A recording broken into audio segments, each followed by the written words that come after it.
नमस्कार प्यारे बच्चों। So once again welcome to back my YouTube channel Vicky 9 classes में आपका एक बार फिर से साथी स्वागत है। आज के इस वीडियो में बात करने वाले हैं कि क्वेश्चन नंबर हमारे पास में नेक्स्ट होगा। तो साथी बात करेंगे आज के इस नए वीडियो में। मेरा नाम है विकास और एक बार फिर से मैं स्वागत करता हूं आपका विकी 9 क्लासेज के यूट्यूब चैनल पे।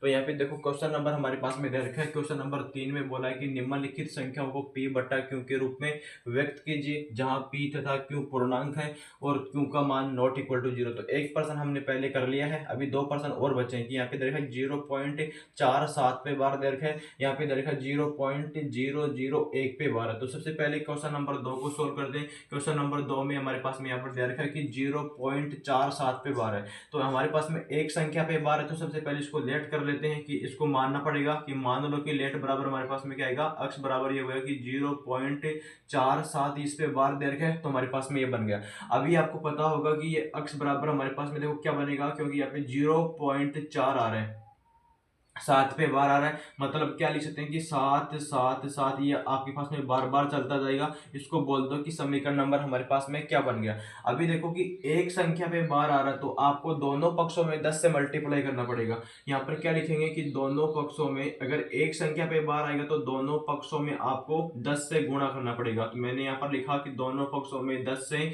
गुणा करने पर जब भी आप दोनों पक्षों में गुणा करेंगे तो देखो क्या बन जाएगा। पहले वाले प्रश्न में भी हमने ऐसा किया था, यहाँ पे अक्ष था वो बन गया कि 10 अक्ष बन गया, बराबर में क्या होगा, यहाँ पे 0.477 इसी तरह का है, तो एक पॉइंट आगे आएगा, यहाँ पर हो जाएगा कि 4.7777 ऐसे चलेगा।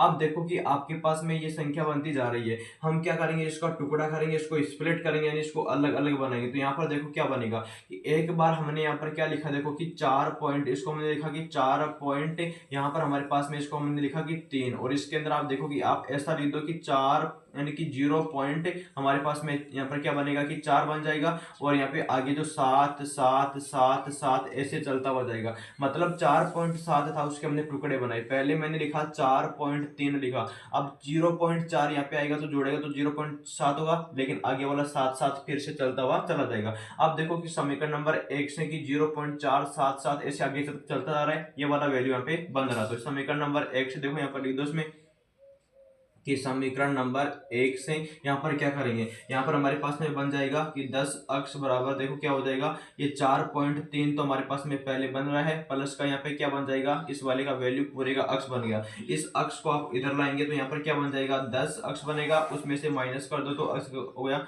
यहाँ पर बनेगा कि 4.3 बन जाएगा। आगे सोल्व करेंगे इसको, 10 अक्ष में से अक्ष माइनस होगा तो यहाँ पर आएगा कि 9 अक्ष आएगा, और बराबर में देखो कितना हो जाएगा कि 4.3 आ गया, यहाँ पर लिखो कि 4.3 हो गया।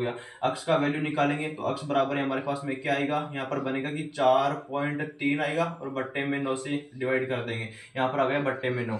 लेकिन यहाँ पे देखो कि आपके पास में पॉइंट भी आ रहा है, इस पॉइंट को यहाँ से हटाओ तो नीचे एक जीरो लगा दो, तो अक्ष बराबर क्या बनेगा कि 4 यानी कि यहाँ पे 43 आएगा, बट्टे में आपके पास में 90 बन जाएगा साथी। तो इस प्रकार से आप p बट्टा q का रूप यहाँ पे बना सकते हैं कि 44 बट्टे 90, यहाँ पे ऊपर वाला p हो गया, नीचे वाला q हो गया। इस प्रकार से आप इसका रूप बना सकते हैं। अभी देखो क्वेश्चन नंबर हमारे पास में 3 नंबर दे रखा है कि 0.001 पे बार है, यानी 3 संख्याओं पे बार है। सबसे पहले इसको लेट कर लो, यानी इसको मान लो कि हमारे पास में क्या है, अक्ष बराबर कोई संख्या हो गई, तो बन गया कि 0 पॉइंट हमारे पास में 001 पे बार बन रहा है, इसको हमने माना। अब आपको पता है कि आपने इसको अक्ष लेट कर लिया तो अक्ष बराबर क्या आएगा, यानी कि इसको ऐसे लिखते हैं कि 0 पॉइंट यहाँ पर आ गया 001, यानी कि 001, यानी कि हमारे के पास में 001 3 संख्या पे बार है, तीनों का रिपीटेशन हो रहा है, तो इसको मैंने बोल दिया समीकरण नंबर 1 बोल दिया।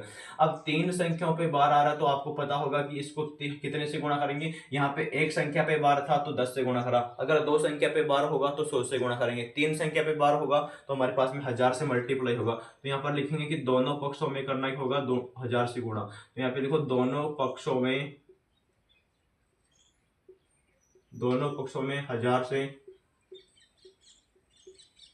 गुणा कर दो। दोनों पक्षों में देखो 1000 से गुणा करेंगे तो यहाँ पर क्या बन जाएगा, यहाँ पर बनेगा 1000 अक्ष बनेगा, और इधर क्या बन जाएगा, इसको 1000 से गुणा करेंगे तो 3 अंक पॉइंट आगे जाएगा, तो यहाँ पर क्या बन जाएगा, यानी कि ये पॉइंट पहले यहाँ पर है, यहाँ पर आगे आएगा, तो यहाँ पर आएगा, यहाँ पर आएगा, यानी कि 3 अंक को पहले आ जाएगा। तो यहाँ पर हमारे पास में आएगा कि 0 पॉइंट, यानी कि 1 पॉइंट क्या बनेगा, 001 बनेगा, यहाँ पर 001, इस प्रकार से आगे तक चलेगा ये। अब इसको तोड़कर लिखेंगे, यानी इसको स्प्लिट करेंगे तो वो क्या होगा, यहाँ पे बन गया कि 1000 अक्ष बन गया। इसको तोड़ के लिखो, मतलब ऊपर वाला रूप बना के लिखो। तो यहाँ पर ऐसा लिखेंगे 1 प्लस यहाँ पर आएगा कि 0.001, यहाँ पर बनेगा 0.1, यहाँ पे चलता जाएगा 0.01 और इस प्रकार से आगे तक चलेगा। अब आप लोग देखो कि समीकरण नंबर 1 से, यानी कि ये वाला रूप आपके सामने आगे फिर से बनता जा रहा है, तो इसको बोल देंगे कि समीकरण नंबर 1 से लिखेंगे इसको। समीकरण नंबर 1 क्या बोलता है, यहाँ पर हमारे पास में बन गया कि 1000 अक्ष बन गया, यहाँ पर प्लस का 1 आ गया, इसका वैल्यू हमारे पास में पूरे का अक्ष बन गया समीकरण नंबर 1 से।